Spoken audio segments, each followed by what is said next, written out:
મારા રાજ્યની કોઈ બી ભોલી ભાલી દીકરીઓ પર કોઈ સલીમ સુરેશ બનીને જો એની લાગણીને ઠેસ પહોંચાડવાનો પ્રયાસ બી કરશે તો આ ભારતીય જનતા પાર્ટીની ભૂપેન્દ્રભાઈ પટેલની સરકાર એનો એવો હાલ કરશે કે જીવનભર કોઈ દીકરી કે છોકરી તરફ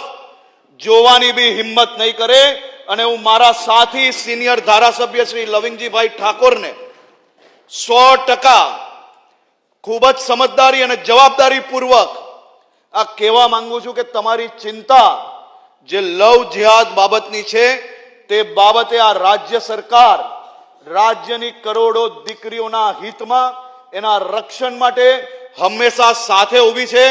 આદરણીય મુખ્યમંત્રી શ્રી એક વડીલ તરીકે, ગૃહમંત્રી તરીકે, ઉપમુખ્યમંત્રી તરીકે, હું એમના ભાઈ તરીકે અને આ બધા જ ધારાસભ્ય, હું પક્ષ વિપક્ષ નથી માનતો, આ બધા જ ધારાસભ્ય એના ભાઈ તરીકે અને બહેન તરીકે એમની સુરક્ષા માટે સાથે ઉભા રહેવા માટે તત્પર છે।